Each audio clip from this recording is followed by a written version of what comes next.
Eu queria que a gente meditasse, né, hoje na palavra. Eu estava pensando muito, esses dias tenho pensado muito sobre o que Deus vê, né? Como Deus nos vê, né? O fato é que nós sabemos que em toda a sua palavra nós percebemos que somos vistos pelo Senhor, que o Senhor Deus nos vê, né? E desde o princípio, a gente pega ali a narrativa bíblica toda, você vai vendo Deus sempre olhando para o homem, um Deus que vai em busca do homem, né? E eu posso dizer que Deus é um Deus missionário. Deus é um Deus que viu que Adão se afastou e ele não ficou esperando Adão vir, mas ele foi até Adão. E ele encontrou Adão, né? E fez aquela pergunta que, na verdade, ele já sabia a resposta, mas queria, porque Deus estava olhando para um lugar. Então, desde o começo, Deus estava olhando para nós, para um lugar específico em nós, né? Então, quando nós vemos ali, lá no Éden, desde o começo, Deus olhando, primeiro ele olha e ele vê o quê? Um lugar sem forma e vazio, algo completamente desfigurado, né? E então ele vem e configura ou reconfigura tudo, né? Então Deus vem com a sua palavra, né? E com a sua palavra ele vai e com a sua palavra ele vai criando as coisas, né? Até chegar no homem, até chegar em nós, né? E quando Deus cria, né, com um plano, né, com a ideia, né, de que tudo que ele criou, né, seguisse uma ordem, né, na órbita correta, né, no ciclo que ele planejou, de repente vem a serpente, né, e traz uma mentira, e traz um engano, e com o engano, a serpente, né, ela foi o primeiro ser, né, existente que trouxe a ideia de que o pecado é bom, de que o pecado não é aquilo que parecia ser, né? Que Deus dá uma ordem e diz, não coma, não faça isso, né? E ela chega e fala, não é assim, né? E eu sempre costumo dizer que pior do que uma mentira deslavada, né, na cara dura, é o engano. Porque o engano, ele tem duas porções. Ele tem uma porção de verdade e uma porção da mentira. Então, ele junta os dois e distorce, né, a realidade. E ele cria uma outra ideia, né, a partir dali. Então, pior do que uma mentira assim, na cara dura, é esse tipo de mentira. Ele pegou umas falas que realmente Deus falou e pegou as outras e distorceu. E Deus nos ama, né? Então, Deus, quando o homem cai, né, e Deus vai atrás, faz esse movimento, e eu amo dizer isso, né, eu estou fazendo essa introdução falando sobre isso, porque sempre que a gente quer entender o futuro e a gente quer entender o agora, a gente precisa voltar ao início, né? Lembra daquela canção? Quero voltar ao início de tudo, reencontrar-me contigo, Senhor. Quero rever meus conceitos e valores, eu quero reconstruir. Então, tudo que nós queremos reconstruir, reavaliar, perceber e nos encontrar, nós precisamos voltar ao início. Então, quando eu estou fazendo essa introdução para isso, para a gente entender o início. Porque aí a gente entende o nosso agora e a gente olha para o futuro também com discernimento de futuro, né? Então, a palavra tem esse poder, né, de que eu vou no princípio e percebo agora, né, e eu vou lá no final, né, no Apocalipse, e lá no Apocalipse está falando do princípio.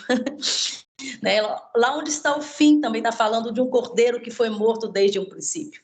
Então, mas só fechando esse parênteses aqui, né, mas eu queria que a gente pensasse, né, e olhasse qual é o movimento de Deus. Deus se move, Deus se movimenta e ele vai atrás do homem. Ele sabia exatamente, né, milimetricamente, ele sabia até quantas folhas tinha atrás da moita que Adão estava, né? Mas ele pergunta, porque Deus estava olhando para um lugar, e é sobre esse lugar que eu quero que a gente pense hoje, para onde Deus olha e está olhando para nós. E aí, então, Deus olha para ele, e quando ele sai dali, fala assim, mas foi a mulher e tal, foi isso, aquilo, tal, e falou que, né, que todo mundo aqui já conhece, e aí ele deu a resposta, né, que mais lhe convinha no momento.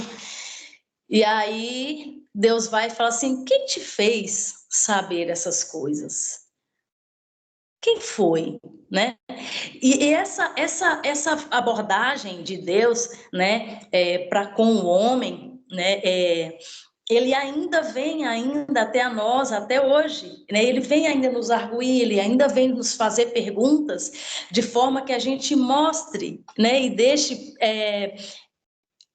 visível e diante de nós, não diante dele, porque todas as coisas estão patentes, visíveis aos olhos do Senhor. Mas ele quer que fique diante de nós para que a gente perceba. E aí ele vai e fala, quem te fez saber, né? E aí ele vai fazendo essas perguntas.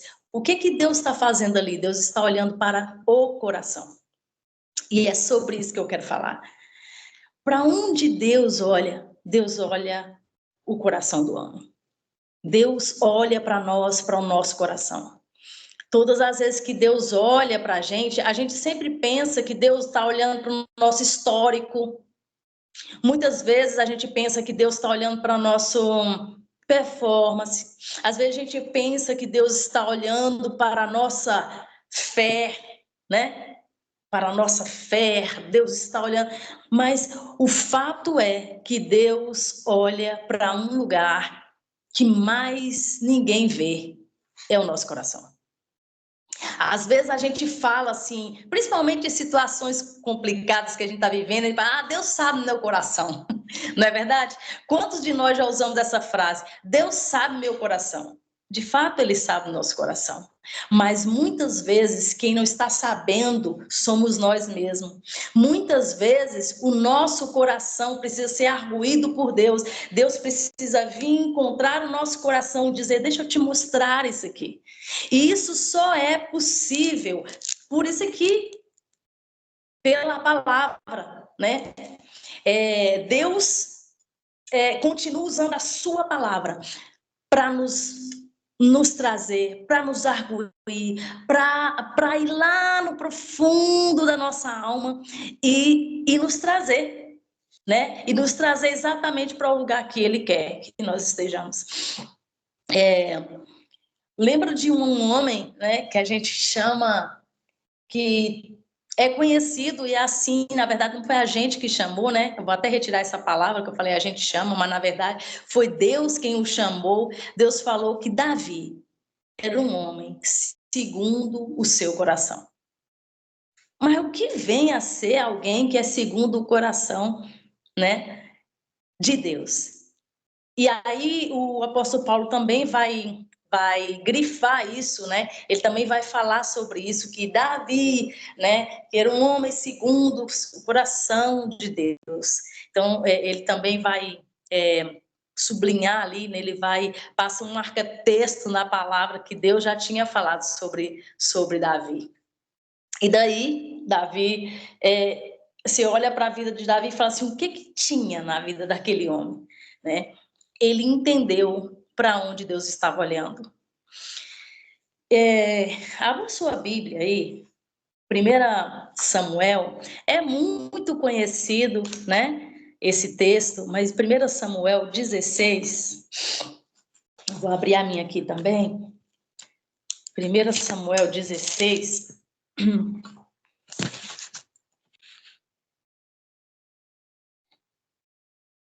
16, eu vou ler a partir do... Vamos ler aqui.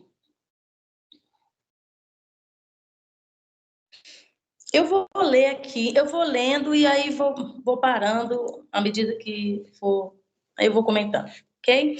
Então, diz assim: Disse o Senhor a Samuel: Até quando terás pena de Saul, havendo-lhe eu rejeitado para que não reine sobre Israel? Enche um chifre de azeite e vem. Enviar-te-ei a Jessé, o belemita, porque dentre os seus filhos me provi de um rei. E disse Samuel: Como irei eu? Pois Saul o saberá e me matará. Então disse o Senhor: Toma contigo um novilho e dize: Vim para sacrificar ao Senhor. Convidarás Jessé para o sacrifício. Eu te mostrarei o que hás de fazer. E ungir-me-ás a quem eu te designar. Vai pegando essas palavras-chave, a quem eu te designar, ou o que ele está dizendo, assim, é a quem eu te disser, né? Fez, pois, Samuel o que dissera o Senhor e veio a Belém. Saíram-lhe ao encontro os anciões da cidade, tremendo, e perguntaram: É de paz a tua vinda? Né? Porque, né, um profeta chegando assim podia ser de paz, mas podia também não ser, né? É de paz a sua vinda? E respondeu ele: É de paz, vim sacrificar ao Senhor, santificai-vos e vinde comigo ao sacrifício. Santificou ele a Jessé e os seus filhos e os convidou para o sacrifício. Sucedeu que entrando eles, viu Eliabe, ó, pra você ver. Sucedeu que entrando eles, viu a Eliabe e disse consigo: Olha, ele disse aonde, ele falou para todo mundo, não, ele disse consigo, disse aonde, ele disse no coração dele. Então disse consigo mesmo, né? Certamente está perante o Senhor o seu ungido. Ai, ai. Porém, o Senhor disse a Samuel: Não atentes para a aparência, nem para a sua altura, porque o rejeitei. Porque o Senhor não vê como vê o homem. O homem vê o exterior, porém o Senhor o coração. Então chamou Jessé, Abinadab, fez passar diante de Samuel. Enfim, vou parar por aqui. Mas olha aí.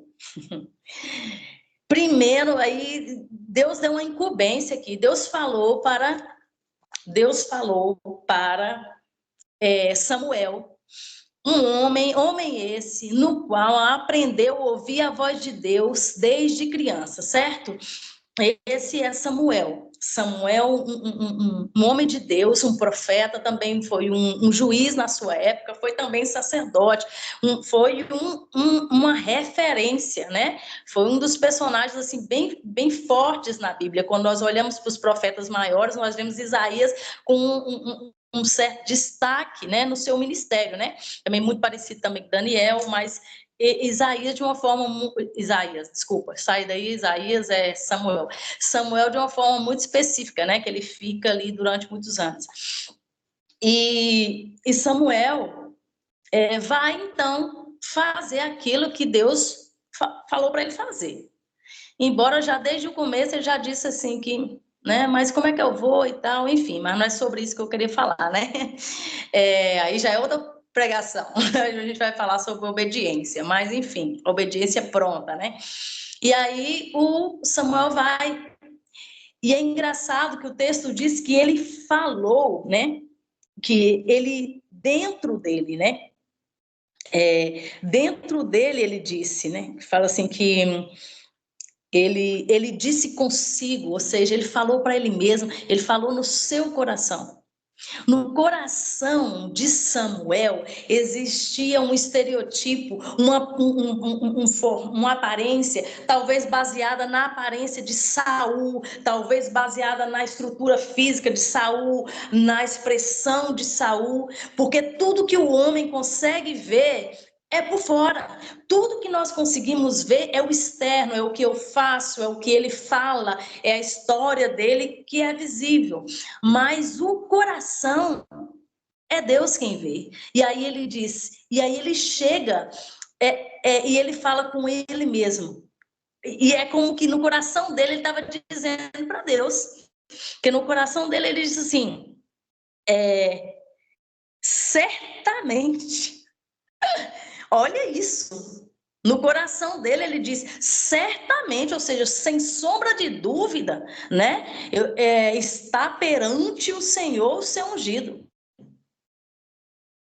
E aí Deus diz assim, é como se Deus dissesse assim, não, como diz no Maranhão, não, aqui não, eu o rejeitei, porque o homem não vê como eu vejo. Então, Deus estava à procura de um coração. E até hoje, Deus está à procura de um coração. E esse coração, né, é de alguém, de um homem, de uma mulher, de alguém que é segundo o coração dele, que está alinhado com o coração dele. Então, quando o nosso coração está alinhado com o coração de Deus, com as emoções de Deus, com os pensamentos de Deus, com a vontade de Deus, então nós somos encontrados por ele. Muitas vezes a gente fala assim, eu vim encontrar com o Senhor. Na verdade, a busca é dele. Ele diz que ele procura aqueles que o adoram. A Bíblia diz para buscar-me-eis e me achareis quando me buscardes de todo o vosso coração. E aí ele fala assim, mas eu vou até você. Então eu ouvirei e eu vou até você. Né? Então, é algo recíproco, não é só uma procura nossa, uma busca nossa, mas toda a iniciativa primária é de Deus. Toda a iniciativa primária de resgatar a gente, de nos escolher, seja de nos ungir para um ministério, seja de nos tirar de uma vida de pecado, seja de restaurar a nossa vida, toda essa iniciativa primária é de Deus, porque a Bíblia diz que é certo que a bondade e a misericórdia dele nos seguirão todos os dias da nossa vida.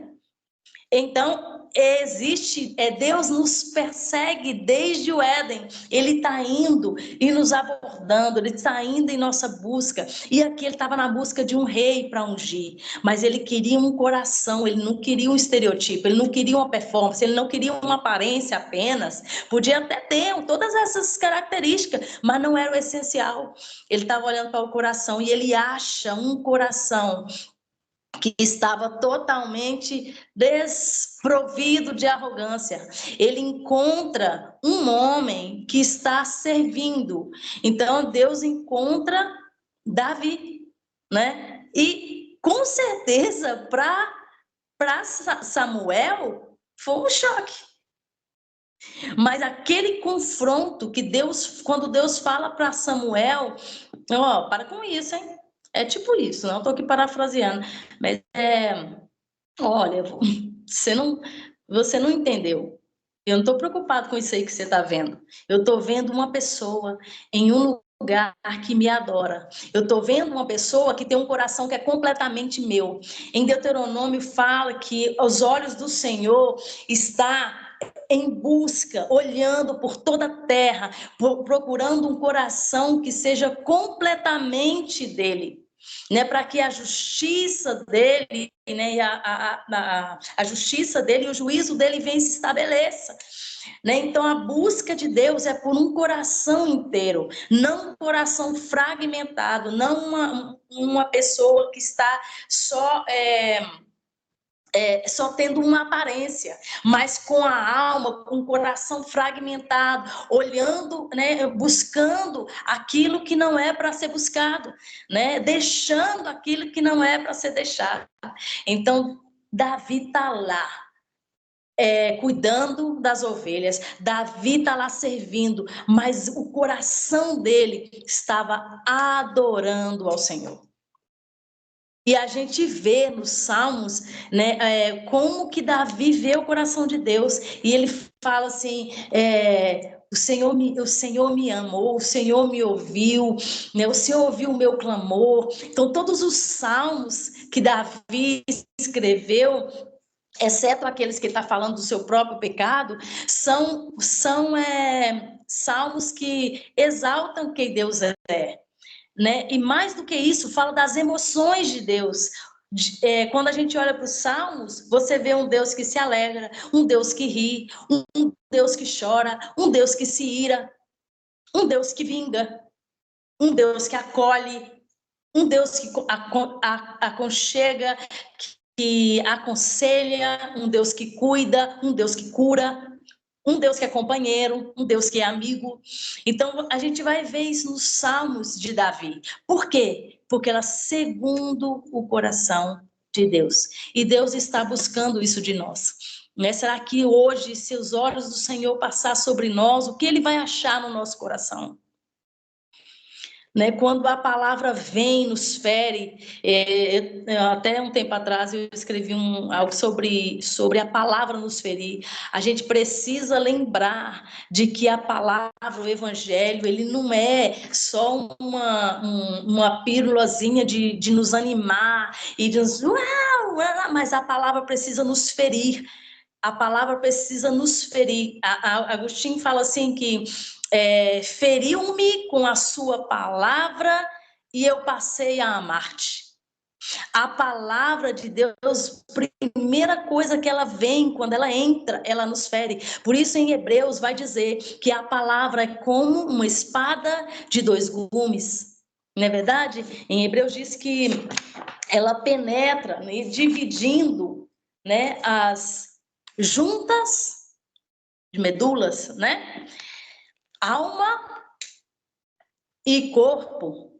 E aí ela fala, ela penetra até chegar onde? Ao lugar que Deus está olhando e está buscando, o nosso coração. Aí ele fala que ela é apta para discernir, né, os pensamentos e as intenções e motivações do nosso coração. Então, Deus está preocupado com a motivação pela qual eu sirvo, pela qual eu faço, pela qual eu oro, pela qual eu me movimento. Deus está, sim, interessado em saber do nosso coração. Deixa eu ver aqui onde que é. Em Hebreus. Se alguém achar primeiro do que eu. Onde vai falar isso, né? Que a palavra penetra o mais profundo, né?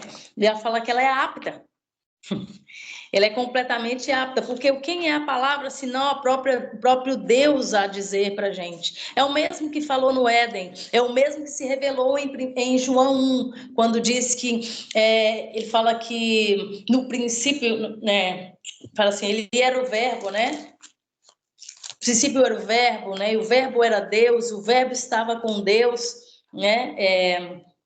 Vamos olhar aqui. É essa mesma palavra, é a palavra revelada, é a palavra logos de Deus, é o próprio Jesus, o próprio Deus falando com a gente, fala que no princípio era o verbo estava com Deus e o verbo era Deus, né? Ele estava no princípio com Deus. Todas as coisas foram feitas por intermédio dele, sem ele nada do que foi feito se fez. E a vida estava nele, e a vida era a luz dos homens. Né? E a luz resplandece aonde? Nas trevas, nos lugares escondidos, nos lugares onde ninguém enxerga, a não ser a luz da palavra, o poder da palavra, a capacidade de penetrar da palavra de Deus. Então, ele diz que a luz resplandece nas trevas e as trevas não prevalecem. Quando a palavra de Deus entra no nosso coração, de forma que ela encontra as intenções erradas dos nossos corações, as motivações erradas, pensamentos impuros, no nosso coração, ela vem e nos fere, e quando ela nos fere, nós apelamos pela misericórdia de Deus. É na hora que a palavra fere o nosso coração, é quando nós somos arguídos pela palavra de Deus e somos encontrados pela palavra, que aquele coração está diante de Deus e aquele coração também está diante de mim. O que Davi fala quando ele pede perdão do pecado dele? Ele fala: o meu pecado está sempre diante de mim. O que quer dizer? Ele tinha uma disciplina de sondar o coração. Por isso ele escreveu um salmo inteiro dizendo: sonda-me, ó Deus, e conhece o meu coração. Sabes o meu pensar, antes que haja em mim, ainda que a palavra não venha à minha boca, antes que haja a palavra em minha boca, tu já conheces todas elas. Então, um homem segundo o coração de Deus, essa pessoa, ele tinha uma disciplina de colocar o coração dele diante de si mesmo, todas as vezes que ele encontrava com o Deus, que ele encontrava com o Senhor, que ele encontrava com a própria palavra. Então, é isso que nós precisamos. Todas as vezes que nós paramos diante da palavra, a gente precisa deixar que ela entre e nos fira.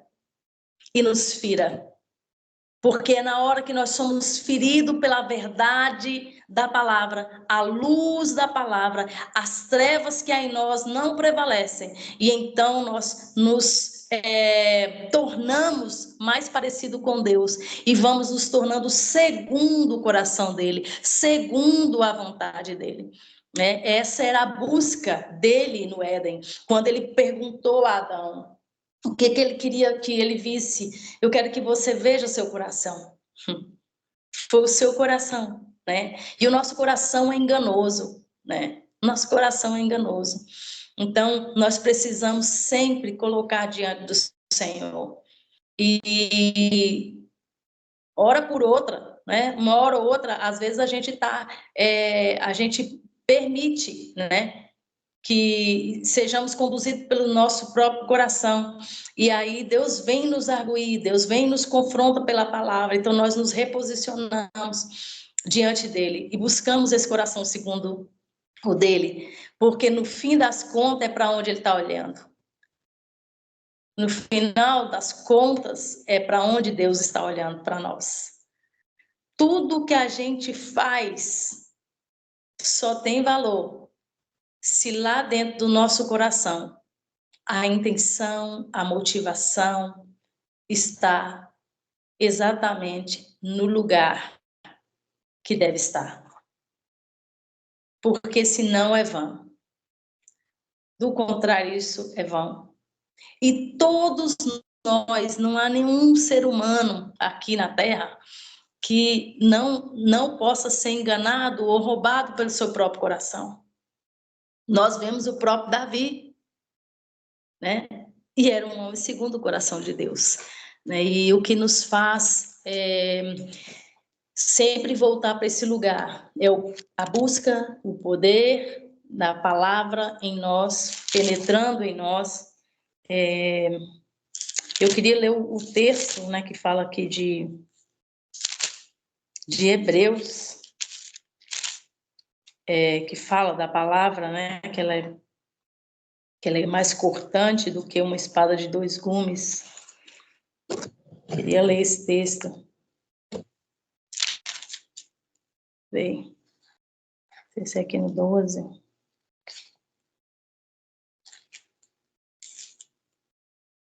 Mas o que eu queria deixar para a gente hoje é isso, né? Se o Senhor vier agora, né? Arguir, olhar o nosso coração, o que ele vai encontrar, né? Tem uma canção, ela é até bem dramática, né? Ela fala assim: se tu olhares, Senhor, para dentro de mim, né, nada encontrará de bom. É bem verdade que a gente, né? Mas a gente é ruim, nós somos maus. Mas a gente sabe que não é, eu acho que era na intenção, né, da pessoa ali diante do quebrantamento, ela dizer nada vai encontrar de bom, né? Mas se o Senhor olhar para nós hoje, o que ele vai encontrar em nós, né? Se a palavra de Deus entrar a esse ponto hoje no nosso coração e cravar lá nas intenções e pensamentos nossos, o que ela vai encontrar, né? Então, que a gente permita que hoje mesmo o poder da palavra pelo Espírito Espírito Santo da verdade entre em nosso coração nesse nível, dividindo, separando, ordenando, colocando as coisas no lugar, né? Ferindo o nosso ego, ferindo aquilo que está desordenado, né? Para nos alinhar de volta, porque o Senhor está buscando um coração que seja completamente dele, né? Essa é a busca do Senhor, então que Ele nos encontre. É muito bom encontrar a Deus, mas ser encontrado nele é muito mais precioso. Imagina ser encontrado nele, Deus olhar para você e dizer assim, Karina, você é uma mulher segundo o meu coração, né? Maria dos Anjos, você é uma mulher segundo o meu coração. Glauber, você é um homem segundo o meu coração. Logo eu vou compartilhar com você o meu coração, porque é para esses que Deus compartilha, né? Nós queremos receber, né, esse compartilhar de Deus, do coração e da vontade dele. Então é isso que eu queria deixar para a gente aqui hoje. Só vou procurar aqui esse aqui rapidinho, mas é isso. O Senhor é bom. O Senhor é bom e Ele quer nos encontrar. Ele quer encontrar o nosso coração inteiro, né? Chega de dar para o Senhor as metades, né? Chega de dar para o Senhor 4:12 mesmo. Chega de dar para o Senhor apenas uma vida quebrada, fragmentada, não que o Senhor não receba, porque Ele é mestre em consertar. Mas ele não é qualquer coração quebrado que Ele conserta aquele que é quebrado e se quebranta diante dele, que é diferente.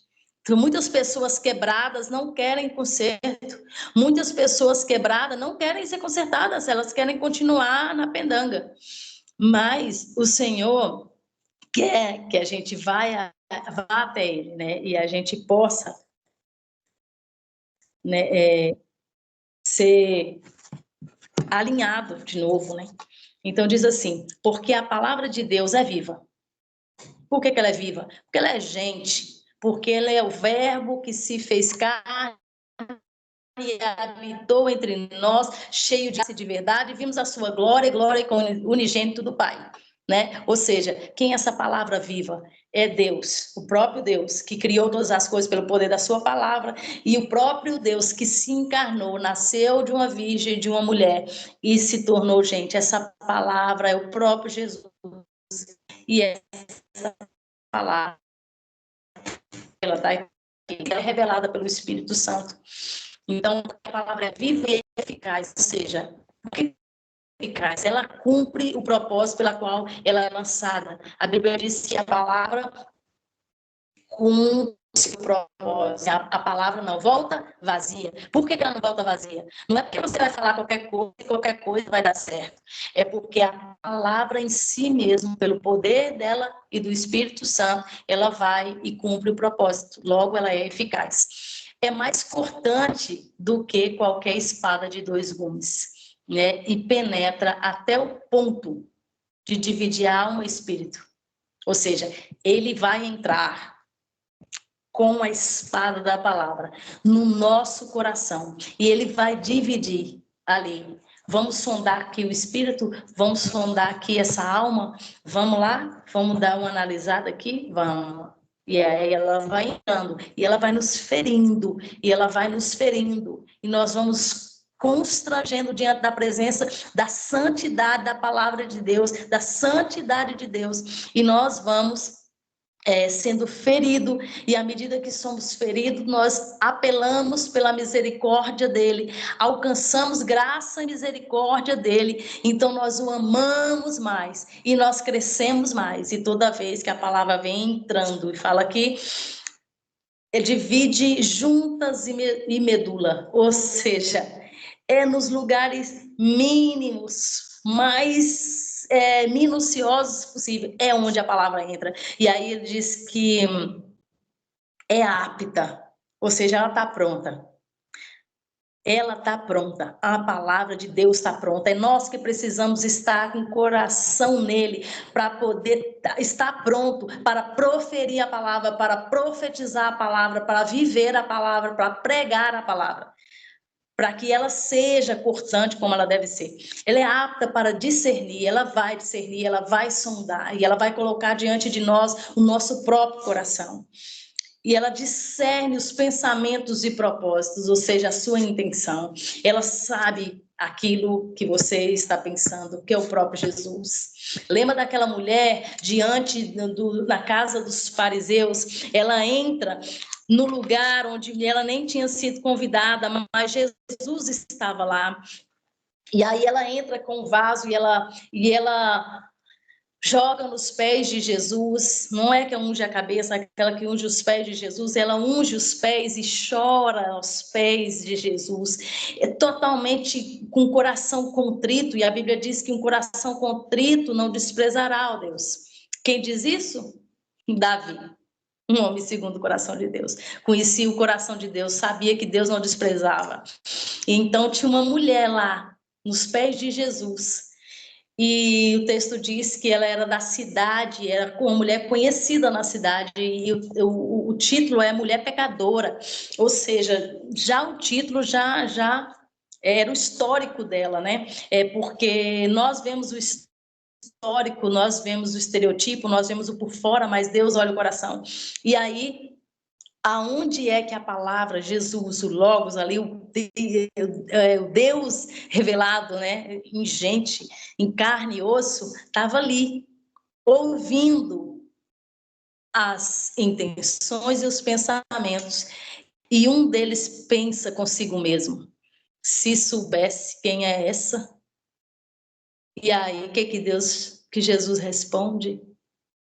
Ele fala assim: essa mulher, o que está perturbando essa mulher? Eu cheguei aqui, você não fez nada. Ou seja, ele confrontou um pensamento, uma intenção apenas de expor uma mulher, apenas de ridicularizar um histórico, mas Deus estava olhando a sinceridade do coração.